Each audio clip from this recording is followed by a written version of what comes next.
നിൽക്കുന്നത് ഇവിടെ വെച്ചാൽ ബ്ലാർണിയിൽ കാർബോർഡ് സെയിലാണ് നമ്മൾ നിൽക്കുന്നത്. നമ്മൾ ഇത്തരം പ്രദേശത്തിൽ എത്ര തിരക്കുണ്ടാവുന്നത്. നമ്മളൊക്കെ ഗൾഫിലുള്ള പോലെ ഫ്രൈഡേ മാർക്കറ്റ് കാണില്ല കുവൈറ്റിൽ, അതേപോലെ ഒരു ഷോപ്പിംഗ് ആണ്. ഹോളിഡേയിൽ അന്നാണ് ഇത് വരിക.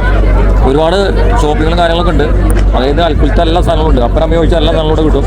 അപ്പോൾ അത് കാണുന്നുണ്ടെങ്കിൽ എനിക്ക് അടുത്ത ഹോളിഡേയിലേക്ക് പറ്റുള്ളൂ. ഈ ഹോളിഡേ നടന്നുകൊണ്ടിരിക്കുകയാണ്. കാർബോർഡ് സെയിലിൽ വന്നപ്പോൾ പണ്ടത്തെ ഓർമ്മകളായവരൊക്കെയാണ് നമ്മുടെ അലക്സിന് പണ്ട് ഭയങ്കര സ്റ്റാമ്പ് കളക്ഷൻ ആയിരുന്നു. അപ്പോൾ ഇത് കണ്ടില്ലേ, ഇത് ഒരെണ്ണത്തിന് €5. പക്ഷേ ഇന്ത്യയുടെ വരെ സ്റ്റാമ്പ് ഉണ്ട് കേട്ടോ പണ്ടത്തെ. ഇത് സ്വാതന്ത്ര്യം കിട്ടിയപ്പോൾ തന്നെ 1945 ഇന്ത്യയുടെ സ്റ്റാമ്പ് ഉണ്ട്.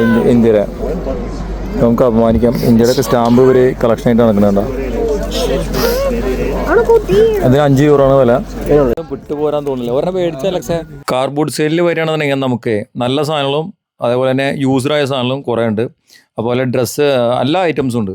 അപ്പോൾ നമുക്ക് ഇഷ്ടമുള്ള കാര്യങ്ങൾ ചൂസ് ചെയ്യാം. ഇല്ലെങ്കിൽ നമുക്ക് കാഴ്ചകളൊക്കെ കണ്ട് അവിടെ ചായയും അതേപോലെ തന്നെ എല്ലാ ബർഗറും എല്ലാ ഫുഡ് ഐറ്റംസും ഉണ്ട്. പിന്നെ ഇതൊക്കെ കണ്ട് നമുക്ക് കാഴ്ചകളും കണ്ടൊക്കെ നമുക്ക് ഇങ്ങനെ നടക്കാം.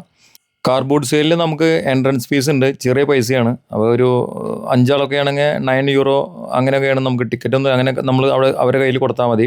പിന്നെ കാർ പാർക്കിംഗ്, വിശാലമായ കാർ പാർക്കിംഗ് ഉണ്ട്. അപ്പോൾ എന്തായാലും വിസിറ്റ് ചെയ്യേണ്ട ഒരു സ്ഥലമാണ് ഈ കാർബോർഡ് സെയിൽ. അപ്പോൾ നിങ്ങളുടെ അടുത്ത് കാർബോർഡ് സെയിൽ നടക്കുകയാണെങ്കിൽ നിങ്ങൾ മസ്റ്റായിട്ട് എന്തെങ്കിലും വാച്ച് ചെയ്യേണ്ട ഒരു കാര്യമാണ്. അപ്പോൾ ഓക്കെ, ബൈ, താങ്ക് യു.